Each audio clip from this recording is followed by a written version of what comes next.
And we're on. What's up, guys? Thank you so much for joining us today. I am Kate Jaramillo, a ketogenic lifestyle expert from ketogenicliving101.com, a group fitness master trainer, and a mom of girls. And with me today, I am so super excited to have Tammy Strome, who has more accolades than I can even mention. But I'm just going to tell you a few things about her to get you psyched up, because this woman is incredible and we have so much to share with you. So Tammy is a registered nutritionist, and I'm getting out my notes here because she's got a lot of accolades, a certified kinesiologist, a certified coach practitioner, and an IFBB Pro. She has over 17 years in this industry as an IFBB Pro, coach, expert, consultant, just an amazing person. The list goes on. Tammy's fitness philosophy shifted from hardcore to holistic after becoming seriously ill. She's now a passionate advocate that wellness and vibrant living for women is achieved through an inside-out approach and addresses all parts of the self.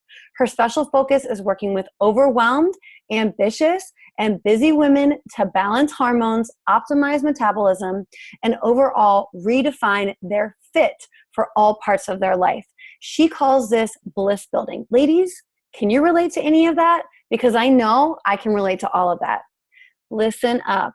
If you have been dieting, killing it at the gym, and you are still struggling to lose weight or feel happy about yourself, you have got to hear this discussion. So I'm going to turn this over to Tammy and ask her to talk to us more about her personal journey and how she became this incredible woman that she is today. Thank you so much, Kate, for that awesome introduction. I hear, I'm like, oh my gosh, that's so awesome. Thank you so much. I really appreciate it. I'm super happy to be here with you to chat about this because it's a very real challenge, or challenges, I should say, that women are dealing with. But before we get into kind of the chit chat back and forth and divulging a little bit more, I'll tell a little bit, like you said, about kind of how I got into this. And so for me, I mean, my journey, like, it goes way back to, honestly, when I was 15 years old. In brevity, I fell in love with bodybuilding at a young age, and that really spurred me on to study nutrition and kinesiology at university. So I was really passionate about the human body and the inner workings of the human body. And I loved, at that stage, fitness and bodybuilding. And I was really, really entrenched in that. So it was a real kind of passionate synergy. And that basically led me to start competing when I finished university. And that was also around the time that I started coaching. At first I started doing nutrition consulting and personal training and really just helping people get in amazing shape. And, I was prepping for my own shows at that time and preparing. And throughout those number of years that I was competing, well, actually, to be honest with you, it spanned a total of 13 years of competing. But when I started as an amateur, I had a really successful go. I started in fitness and I moved to figure after a bunch of injuries kind of reared their ugly head. And I had some emergings of some health issues starting in and around that time that we can chit chat a bit more about in particular. But I basically, in my amateur career, was first and second in all my shows. And then I ended up getting my pro card in 2005 by winning Canada's. Wow. And so it was a great accomplishment. Part of my journey, very much so. During that whole span of time, I was working with men and women, helping prep them for shows. Essentially, I was kind of like the master of body transformation in terms of taking men and women and putting muscle on their bodies, getting them really dialed in for show or photo shoots. And I built a reputation, particularly in the Canadian fitness industry. So writing for magazines, doing speaking engagements, really around that scope. It was all about the hardcore, right? Like, let's get shredded, all about the nutrition related to that, all about the training and supplementation related to that, the mindset of the hardcore athlete. Around those parameters, I was always super passionate and driven in everything I did. So working, I loved my career, as a business owner, but also consulting for supplement companies. So I was very passionate in that domain, putting in long hours, didn't feel like it, right? Because I loved what I was doing. But things really started to change for me around 2006 when I had my first child. And I was having some health struggles at the time. You know, fatigue was starting to set in. I wasn't quite feeling like myself. I had to take a year off competing. Yeah. I was just starting to feel like things weren't right. And, you know, if we preface this, just before 2006, I was originally diagnosed with what they thought was chronic fatigue. But this was kind of back in the early internal medicine days. And that was really before there was a lot more information about adrenal fatigue, what that really is, and where there's really an overlap with that. And chronic fatigue diagnosis is commonly more likely to be adrenal fatigue, right? So after my son was born, I ended up becoming quite ill, lots of joint pain, muscle pain, total exhaustion, everything. I ended up being diagnosed with systemic lupus, which was an autoimmune disease. Jeez. Yeah. So crazy. My whole, you know, went through years of denial with that, pertaining to that. At that time, I started to realize that there definitely was a very strong endocrine or hormonal component to what was going on, because more and more information was coming out on adrenal fatigue and stress, and how a lot of those types of situations are often precursors to the development of autoimmune diseases. Yeah. So I was starting to get more interested in it, starting, you know, to really put a more integrated approach with my clients, even talking to them more about their hormones, you know, starting to work with a little bit more women. But it really wasn't until after my daughter was born in 2011, and I had a very stressful couple of years with losing both my parents simultaneously, the birth of a new baby, just all kinds of like craziness going on, that my health just really crashed. My adrenals just like worst. I was exhausted. Honestly, at my worst case, in total transparency, I felt like I was dying. Oh, yeah. And it's basically, that was when my paradigm shift really happened. I really started to really dig into, you know, the hormones, but also the intricate connection between our mind and body, you know, and what we think and feel, and the environment we live in, and how that manifests in our physiology. And also I was extremely passionate because I was seeing more and more women, myself included, in the sports, who are very driven and ambitious and tending towards perfectionism, but kind of the rule it all personalities, wanting to do great in everything, burning out and having similar symptoms to what I had. And some of them were developing autoimmune diseases too, but some of them were developing hormonal dysregulation, whether it was adrenal or thyroid issues, whether it be clinical or suboptimal, you know, or getting into actual, you know, sex hormone imbalances, and weren't able to have kids. So naturally, I just started spanning into that domain, right? And it's going to led me to where I am today, where now I'm really building a more solid connection in that, and just spanning out, focusing on the hormones, but the holistic perspective. Yeah. Right. So this is amazing, because it sounds like you first became your own health advocate. So, you know, going to a doctor and just saying, well, we think it's this, or we think it's that. And you could say, I'm pretty sure it's this. Absolutely. Absolutely. And you know what? You hit the nail on the head there with your own health advocate. And if there's one thing I can ever say in particular, you know, for your ladies, that if you're not feeling right, something is not right. And a lot of times, you know, I deal with clients coming in, and they, you know, I have the blood work coming in, and I have everything, and they're saying, well, my doctor says I'm totally fine. But let's look at what your symptoms are. How are you feeling every day? Well, I feel horrible every day. Well, a healthy person isn't supposed to feel horrible every day. So what's important is a lot of people don't understand how to say what they need. You know, and for me, in my case, I said, look, I need to be referred to a rheumatologist. There's a history of autoimmune in my family. When I went to my endocrinologist, I said, you know, and he told me, my endocrinologist said I needed to take a vacation. That was when I started to divulge further and really dig deep. And that's when I came across the Hormonal Institute, which is the hormonal specialists who also embrace the subclinical side. But I had to be my own advocate. I had to do the searching. I had to fight for what I wanted. I had to say no to certain things that my rheumatologist wanted me on to, because it contraindicated with my hormonal issues, right? Yeah. So advocacy for self and for health and well-being is so important, but it's so hard, especially in the medical community, sometimes as women, because they don't know what to ask. They don't Like, where should I be going for this? Right. And they get used to feeling bad. Exactly. Like that becomes their norm. So Yes. what are some of the early signs? Well, first, you know what? Let's talk about adrenal fatigue, Hmm. because we know that many people suffer from this, and Oh, it is like it's chronically undiagnosed. it is. It is. Yes. And honestly, it's starting to become more known now in the mainstream that more and more, everyday people, everyday folk have heard of adrenal fatigue, and some of them, is that even real? And medical doctors on average, the mainstream traditional medical doctor, most of them still will not acknowledge adrenal Mhm. fatigue as any kind of actual clinical health issue. Right? When you're dealing with the functional medicine practitioners and you're dealing with medical doctors who've branched into that or have a more open perspective, they will absolutely acknowledge it for what it is. And it's a very real thing. On average, I think statistics are saying somewhere between 60 and 75% of the North American population has some degree of adrenal fatigue.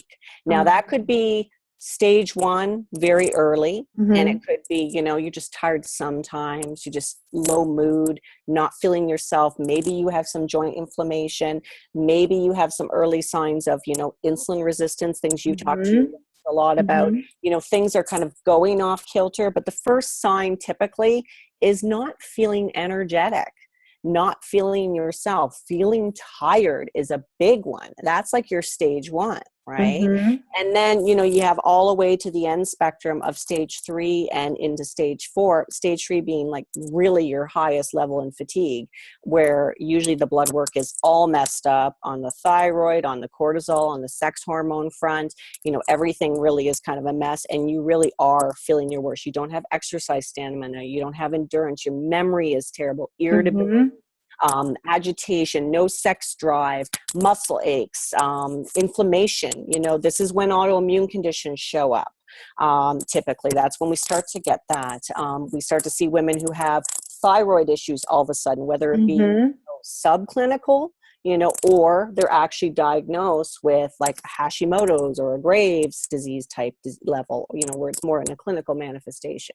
So there is a broad range in the population, but most people, like you said, chop it up to just being tired or Right. stressed. Mhm. And, I passionately get into talking about all the factors that lead into this. And it's really is that perfect storm of, also the nutrition, also the stressful environment, also the air we breathe, the type of food we're eating, the water we're drinking, lack of sleep, the go, go, go, do, busy, busy, busy schedule has a very big issue. And overall, people not being aware of the importance of balance. Yeah. And I was having a conversation with a lady about this the other day, that we have so many people are in a state of what's called sympathetic dominance. So our nervous systems are always in fight or flight Mhm. versus our parasympathetic, which is supposed to be rest and digest, or a stage we get more into in sleep, but we get into it in meditation. We get into it when we're just taking nice deep breaths and doing yoga, things like that, or for nature that helps put you in the parasympathetic state. But we have sympathetic overdrive. And because of all the imbalances that go on, we end up stuck in sympathetic overdrive. And it can be a state where you're stuck there so much you can't get out of it. Yeah. And that just makes your symptoms worse and worse and worse on the adrenal fatigue front. Mhm. The other thing I will mention with the adrenal fatigue, and one of the other reasons why it tends to go on so long, is that, like, for example, it took me about 10 years. If you look at the span of my time, it was really 2002, I was told I had chronic fatigue. Yeah. Okay. And then, but it was really 2012 and 13 that I said, like, that my doctor said, you have advanced stage adrenal fatigue. And I had, by then, hypocortisolism. So my cortisol levels had basically flatlined. So Oh basically, gosh. my endocrine system had reached end stage borderline, that if I kept going, I could run into maybe developing disease level like Addison's, or Cushing's or something like that related to my adrenal health. So I was right there. And what a Gosh, lot yeah, you could have ended up in the hospital for, Oh yeah. I mean, I ever. was told that, because I knew so much about nutrition, exercise, supplementation, my body wasn't absorbing a lot of things I was taking in because of gut health, which I'm sure is something else you talk Yeah. about, because it's often a precursor to Oh, adrenal yeah. fatigue. So my body wasn't absorbing things, but what really made me better off than someone else was the fact that I was taking in those things and I knew the good things to put in my body. My I gosh. was getting stuff. Otherwise I would have been in the hospital easy. But a lot of people go through, like when they go through the levels of stage 1 all the way through to stage 3, that can take 10, 15, 20 years. It's not something that happens in months unless someone has a traumatic accident or something Mm-hmm. that can, and it depends on their biochemical individuality, how their unique makeup is. And also even now we know, depends on things like their childhood. If they've had a traumatic, high stress childhood, they're more vulnerable to adrenal issues later on. So those are things to Mm-hmm. look at, like creating the perfect storm. But people will go through phases where, okay, I feel like garbage. Oh, I need to do a little better, eat a little better, sleep a little bit more. So then they buck up and they feel better. And that feeling better could go on for a couple of weeks, could go on for months, could go for a couple of years. And then all of a sudden they crash again because they're not getting to the root issue. And in each Mm-hmm. time, it gets worse and worse. And down it goes, kind of that cascade. You can see my hand is going, Yeah. that's what happens, just very, very slow because it goes in ebbs and flows, right? Mm-hmm. So that's another issue why it goes often unnoticed. Mm-hmm. And people think, well, I just feel like garbage. Well, now I feel good. And then they feel, oh, well, now I feel good. And Right. it goes on. And they think, oh, I'm just getting older, or I'm tired, or it's life with kids or a career. Exactly. You Exactly. know? Exactly. Yeah.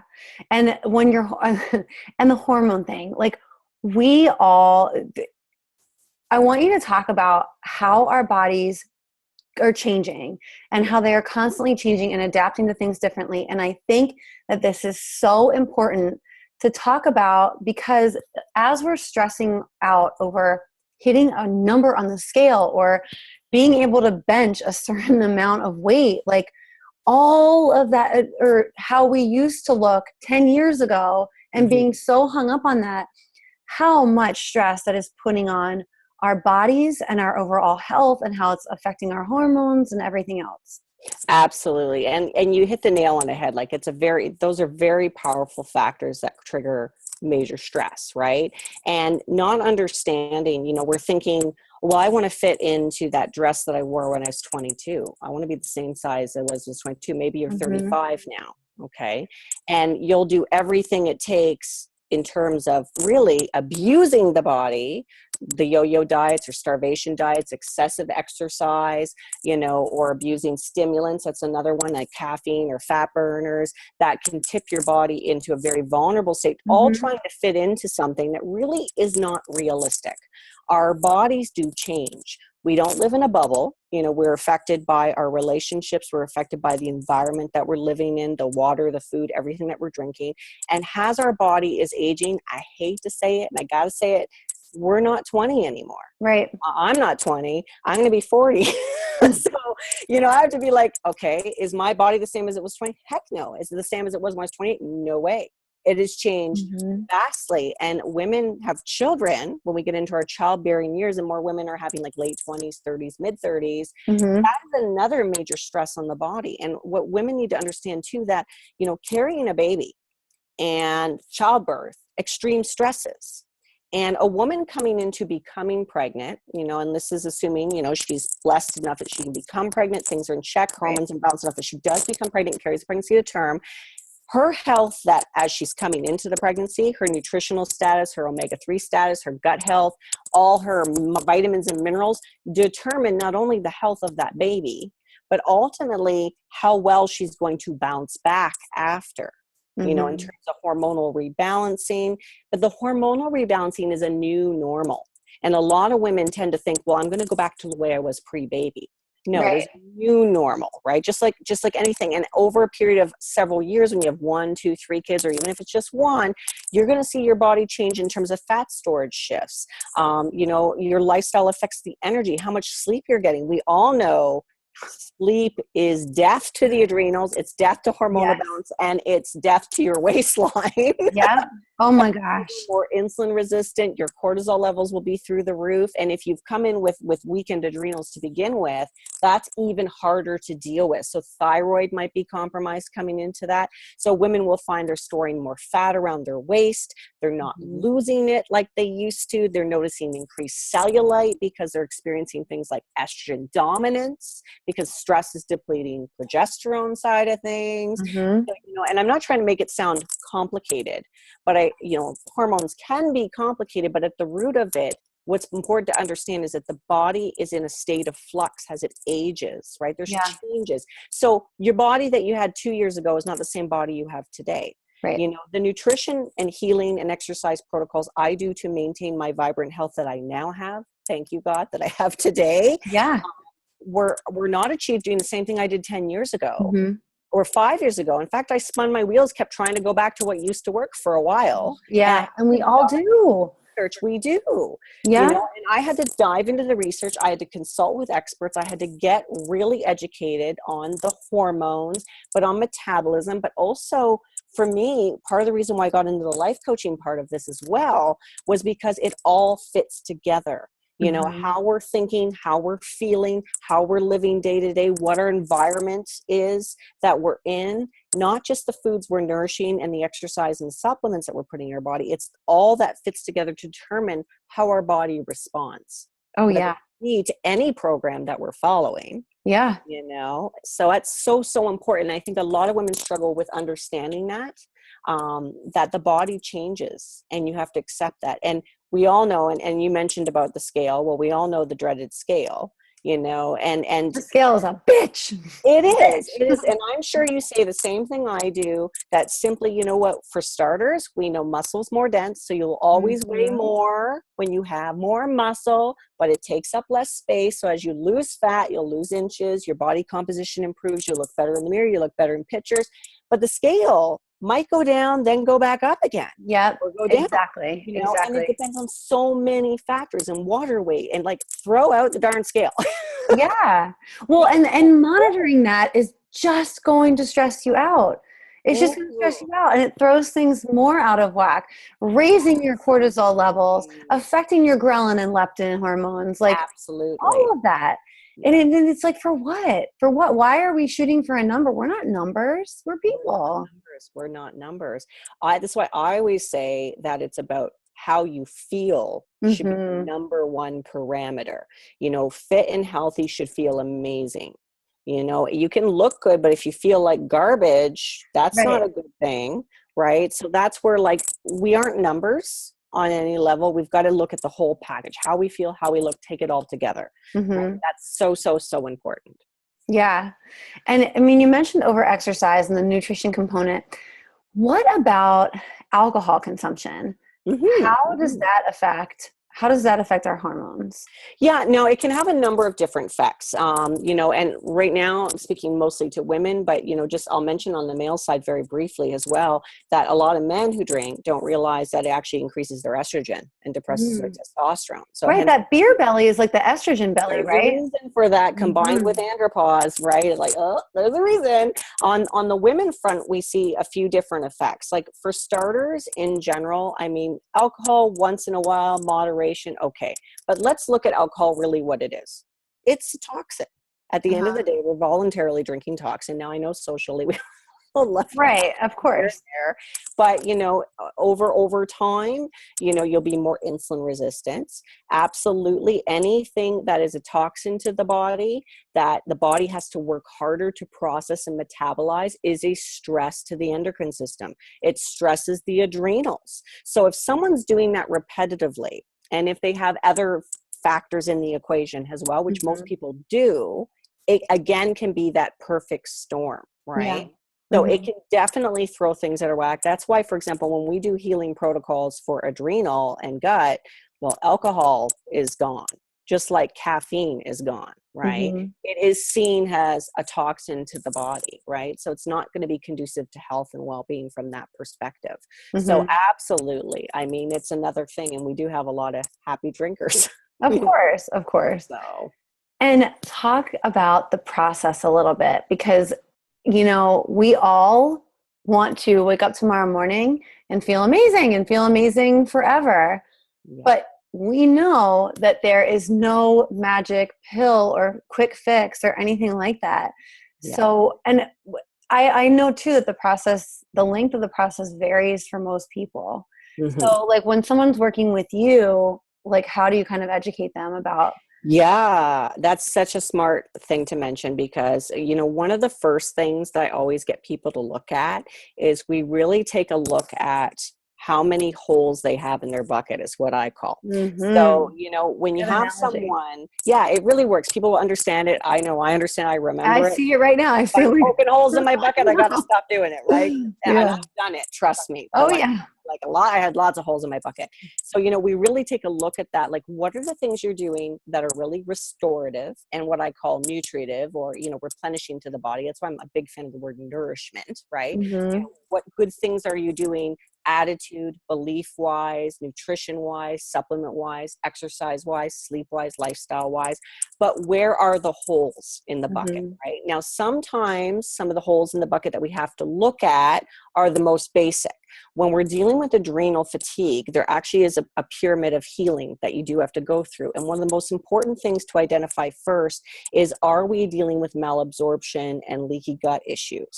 And that's a common one. So that's usually one hole that's in the bucket, Mm-hmm. So a lot of people don't realize that even if they're not walking around with horrible digestive distress, that even someone who has headaches and sugar cravings and fatigue or periodic allergy symptoms could have leaky gut at the root of that, right? And so many things are setting that off, right? And that's a real root cause of hormonal dysregulation and adrenal fatigue. So when we get leaky gut, we then have malabsorption, right? So first, right away, it means the body's not getting those things you're trying to put in your bucket. So you're trying to do the right things. That was my case, but it was like falling out the bottom. Right. Yeah. What's going on? Blood work comes back. I'm deficient in aminos, vitamin C, magnesium, all things I supplement with and eat richly in my diet are not getting into my body. No wonder I feel like garbage, right? Right. There are many, many, many women in that case. So identifying the holes, that's one of them. Then we got to look at some of the other ones. There are environmental toxins, for example, who have been exposed to certain environmental situations that have maybe heavy metal toxicity and things like that. It's important to become aware of those. That can become a hole. That can be a hole in the bucket as well. Yeah. The thing is with adrenal fatigue is things like heavy metal toxicity and stuff often can't be dealt with till the body is more restored by dealing with the leaky gut. Right. Right. So when the body starts getting filled up, it's better, right? And then you can start addressing things that could stress the system further. Because if you try to remove parasites and heavy metals and all kinds of crazy stuff that have gotten into a weakened system and are creating like a loss effect on the body without dealing with replenishment and the gut issue, you could get really, really sick.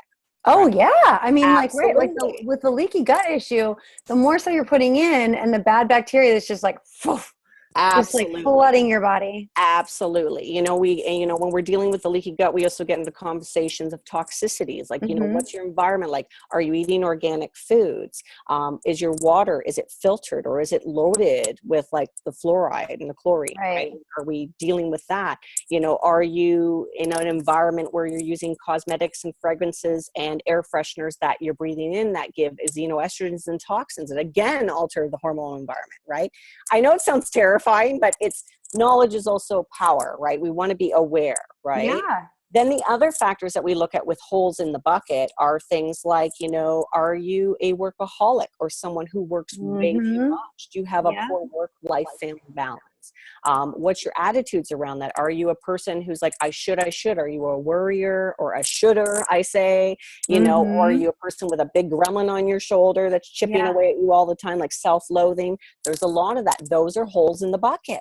Right? Competitiveness, undealt with emotions can be holes in the bucket, right? So it's starting to identify those first, breaking them down. We deal with the physical ones first because the goal is to try to get some symptom relief and some healing. And people do want to see some sort of physical result. They do. Now, at the end of the day, what often happens is there's often 2 steps forward, 1 step back, 2 steps forward, 2 steps back.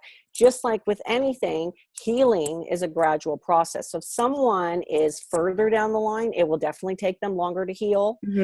For me, I will be totally transparent. I was further down the line and I had holes in my bucket I wasn't really ready to let go of. As Yeah. I worked through finally really letting go of those, healing kicked in, but it has taken about 2.5 to 3 years of deliberately adhering to a healing plan for my body to improve bit by bit by bit by bit, which could I be ripped and shredded to the bone? No, not healthy. That would have thrown me off into that. Could I go and work like a crazy person? No, I'd have a better balance. Could I skip on sleep for too long periods? I do tend to get that way when I get passionate about things. Yeah. I have to be like, no, you got to go to bed, right? So important to understand those factors in the equation as well, right? So working on changing those. But people want the magic bullet when it comes to feeling great and energetic. But, you know, we know if you start nourishing the body and even doing like your program and they don't start feeling amazing and they're not feeling amazing, there might be something out of whack, right? Yep. So then we know if something's out of whack, we got to figure out what's going on. That could take time to go from 1 to 10 and feeling good again, right? Oh, yeah. Oh, yeah, absolutely. And I just love that analogy with the holes in the bucket because I know that guys have pressures too, but I can't speak to that because I'm not a guy. Yeah. Shockingly, I don't know. But like, right. But I do just think that it is, especially for women, we have this idea of how we are supposed to look, of how we are supposed to eat, supposed to work out, you know, supposed to look, supposed to feel with, you know, oh, we should be grateful every day for our children and our jobs and our health. And when we don't feel that way, when we don't feel like grateful or look or whatever, then we start getting like really stressed out and down on ourselves and depressed. And then, you know, instead of being diagnosed with like adrenal fatigue or looking at our blood work, we're going to, you know, go for antidepressants or something like that. Or, you know, or just stay in that little hole of leaving the holes in our bucket and just thinking like, well, this is my life. And I'm just going to, you know, live this way until I peacefully die. Yeah. And all those will make the situation worse. Whether getting on an antidepressant, don't get me wrong, there's a time and a place that we need pharmaceuticals. But there's also situations where people get on them prematurely without dealing with understanding underlying issue, and they're complicating things. Yeah. Or like you said, not dealing with the holes in the bucket. Like I thoroughly know for a fact that every woman is capable of living vibrantly. And that means feeling sexy, looking sexy, but being like healthy and happy. Yeah. But it's a process. And that's why like I embrace that inside out philosophy, because it doesn't come from dealing with the outside. Right. If you just hop on a diet at the end of the day just because you want your abs to show up. Yeah. Okay, maybe you'll get there with a lot of discipline and determination. Cool. But sustainability is an issue. Exactly. And vibrancy is exactly. Exactly. So it's all about that interconnection of understanding that. But if you deal with that inside stuff and working on changing some of the cellular issues that are going on, which could be hormone related as well. There are some other factors that can come up with that. The mindset and what I call emotionology, you know, from psychology, but it's true, really addressing some of those things because they manifest on a cellular level and can block fat loss and feeling good as well. You start to see that show up in your physical world. You know? But it's a process, and we've been conditioned, and I blame Western media, digital internet era and everything for putting that perfect woman on that media and thinking every woman needs to look like that and be Wonder Mom and Wonder Businesswoman and Wonder Career Woman and Wonder Housekeeper. And it is not, it's an illusion. That's the illusion. And we need to, as women, be strong enough to stand up and say it's illusion. I'm not going to live by that. I'm going to live by a healthy, happy, whole. You know, I'm going to rock me. That's what I do. Yeah. Because we're always trying to fit in some kind of little box or bubble. You know, that's very unhealthy and so stressful. We need to release. We need to let that stuff go. And instantly, those of you, like those of the women who maybe haven't got to a stage where there's really actually adrenal fatigue or, you know, endocrine dysfunction, maybe they're just under chronic stress. Sometimes the simple act of changing that thinking completely lifts that off of you. And it's like having 100 pounds literally and figuratively lifted from you, because it will translate on your physiology too. Yeah. I think that investing in self-care, it has to be a priority. It just has to be. And that it's an investment of money. Maybe you're getting a massage, maybe you're working with you, maybe whatever it is. Like, but it's also an investment of time. Yeah. Like this whole idea, and in the book "You Are a Badass" by Jen Sincero, I was just reading this the other night, and she was like, like how many times does somebody say, "How are you?" And we're like, "Oh, I'm fine. Really busy, but fine." Like I say that, like I say that all Yeah. the time. And I love in that book, she's like, get over yourself, and the world is going to go on, even if like you don't get all of the millions of priorities done that day. And if you need to, like, what you need to do is spend time like on yourself and out of your own head and list of to-dos. Yes, yes. And you know what I often use, one of the root reminders that I use that pulls me right back to that when I get caught up, because we all do. Oh We get yeah. caught up in our to-do lists and things like that, and it happens. I always pause and I go, okay, am I being a human being or a human doing right now? And then I Very remind good. myself I'm a human being, and that right away tells me I need to be. And be implies Yeah. being present, slowing down, not getting caught up in the future or the past. And that is a key cornerstone of also self-care. Booking massages, reading a book, a hot bath, taking time to talk to a good friend, doing programs and personal growth are invaluable tools. But in a busy, busy world, sometimes it's turning your cell phone off. Sometimes Yes. turning, just saying, I'm just going to sit on this chair. I'm not going to wait that counter right now. I'm just going to be a human being for 5 minutes. Let the kids run around and be kooky around you. But just, Exactly. Let the mess happen. I mean, yeah, whatever. It's a mess. it's so true. Like I used to be completely obsessed with having this perfect home. And I Mm-hmm. said this to a girlfriend I had come over the other day. I said, it's so nice now. I have people come over to my house and I don't feel like it needs to be perfect. Yeah. And I used to literally get stressed out if it wasn't super neat and tidy. And I have kids in my house. They're living creatures and they move around. Yeah. They Right. put things on the floor. I could pick up socks 2 seconds later. It's going to fly right across the floor again. Right. So what if there's Exactly. a visitor over when that happens? I can't freak out. So Yeah. we Exactly. have to roll with the punches, and our body loves that. Yeah. Our body loves it, but we often don't learn how to roll. And Right. that's one of the biggest gifts that we need to adopt. It's part of self-love and self-care is Yeah. how to surrender a bit. Yeah. And get into sort of that spiritual conversation of really just releasing, because we just try to hold on to so much as women and try to do so much in like emotionally, mentally, physically.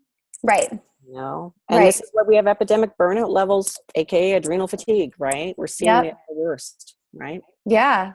What is the first thing that someone can do, another female can do right now to just start taking care of herself? Well, I think the first, probably most important thing that a woman should do is really look at, does she take any time to slow down? Does she give herself 10 minutes in the day to sit, read a magazine, or enjoy a meal mindfully and be more present? So, sometimes the first step is looking at what can you change easily, and scheduling in 5 or 10 minutes just to practice the art of being. It can feel very uncomfortable at first because of that that duology in our head talking up a storm to us, but it's so important. That allows our physiology to slow down just a bit. And if you're doing that each day, even if you can only do it 2 minutes to start, then 5 minutes, and just practice even that deep breathing. Like I'm a big fan of the cortisol lowering breaths, where you focus on like a 4 breath in, you hold for 1 second, and then a 4 count on a breath out, and then do that repeatedly 5 to 10 times. It's been shown that it'll lower your cortisol levels. It brings us down from sympathetic overdrive into a little bit more rest digest. So even if you can start with 2 minutes, 5 minutes, and get up to 10 minutes a day, perfect world. I'd love it if we could all do an hour a day for ourselves. Yeah. Not always possible depending on what's going on in our world, but that has a cumulative effect day by day by day. And then as you start putting the other building blocks around it, it starts to fit together. And that's why I always say it's not about perfection. It's about imperfect action, step by step, day by day. Start with what's realistic and small and tangible that you can do, you know, and the breathing is super healthy and important. We don't get enough oxygen. It increases stress on our body. We got to lower cortisol, bring the nervous system down. So make the time, sit down and be mindful and present. That's a huge, huge thing. Oh, awesome. And then how about blood panels? Yeah. Like what's the sort of best, like what to look at kind of thing? Is that what you mean? Yeah. So, and what to ask for if, you know, something's not standard. yes. So for example, when it comes to dealing with a traditional family doctor, you know, when you say to them, you know, like, I think I might have adrenal fatigue, be prepared that you might get a look of like, what, you know, from the doctor. Okay. In which case they will run all your standard blood work. They'll look at your thyroid, like your TSH, your T3 levels. They may do your T4 levels, look at iron, look at all the things, your B vitamins, maybe check all those things that are zapping your body. But truly, a lot of times with people who are exhibiting adrenal fatigue, they'll get all the immunological and blood work done and everything, all the blood panel stuff done that is easily just standard. Yeah. That'll come back completely normal. And then they start to think they're crazy. Yeah. Okay? So this is when you need to look at stemming into dealing with a functional medical doctor, a naturopath that specializes in hormones, or dealing with like an MD that deals with adrenal fatigue. So they've usually moved into energetic medicine and naturopathy and things like that. Chinese medicine, they'll scope into that as well. And in which case, typically then you look at getting more specific panels done for the adrenals. So, but usually what they'll be is, you know, if you do a standard hormone screen for adrenals on main blood panel, they'll maybe do an AM, PM cortisol. That's only a space and time. So you only know what your AM and your PM cortisol is. It's situational. So it doesn't give you a good window. When you see one of those doctors, you're going to end up doing probably a salivary or a urinary cortisol panel. It also covers sex hormones as well. And what it'll do is it'll track over a 24-hour period, because it actually gives a better measurement versus blood levels. Because when you're dealing with urinary or salivary, you're actually getting what actually gets into the body, not just what's in the blood. Yeah. And with urinary, you're getting the metabolites. So you know if those hormones, are they getting to the receptor sites, you know, based on the levels. So you'll often get a panel done like that that will do cortisol. You'll usually get your DHEAs. You'll get your multiple estrogens done, not just the one estrogen. Most doctors will just do a standard estradiol, and they'll miss out the estriols and the I'm blanking on the other one. There's 3. Okay. Draw a blank. But there's the estradiol, the estrione, and but there's the third one that I'm forgetting right now. But those 3 should be done. And they usually do just estradiol, right? Progesterone will be another one that they'll do as part of as part of like the functional medicine type panel. And then when you do thyroid, if they do a thyroid, they'll look at the reverse T3 as well. They'll look at the TSH, they'll look at the T4, they'll get more intricate into that. Yeah. Then they'll also run like vitamin Ds and magnesiums and things that your other normal doctor probably won't run. Right? So that's where it becomes like, if you're at a level where you don't feel well and all your blood work is coming back normal, you need to really consider looking at going to one of those doctors to get the proper testing. And it's so worth it. Now, I'm in Canada, you're in the States, so I don't know how that stuff works for coverage for you guys. I think you guys still varies too, state by state, and insurance. Yeah, so some might be covered, some might not. Same in Canada, right? It varies, right? It all depends on what coverage somebody has. But I will tell you, it is so worth it, because when you really start to know where you are, no matter what, when you see it on paper and you're told what that means, it really adds a level of seriousness for you to do something about it. Yes. Otherwise, if you have your MD, you know, like I said, they're amazing for saving lives and all that kind of stuff. I'm not trying to poo-poo the MD by any means. Tremendous value there. But if you're just relying on that and you feel like garbage, you know that that's not, something's wrong.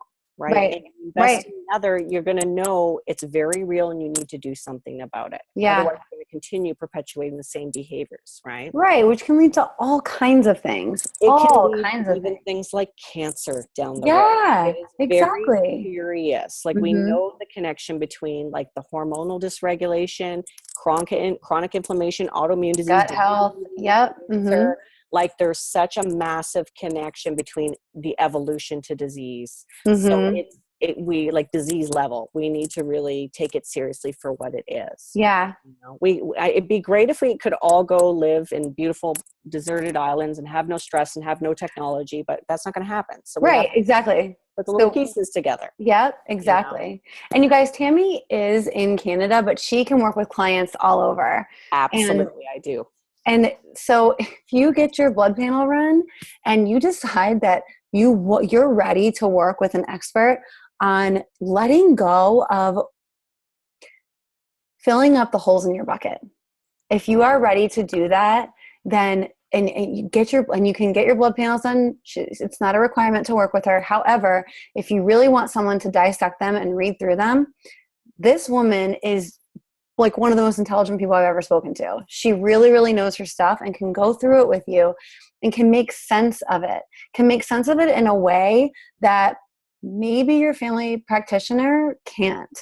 So it's really important, as we've said before, to be your own health advocate and to work with Tammy to find your bliss, because this is your life. Your life. And as far as I know, you only get one shot at this. So do your best, make it your best, and be your best. Tammy, where can our women find you? So you can find me at www.tammystrome.com. You can also find me on Facebook under Tammy Leanne Strome or Tammy Strome IFBB Pro.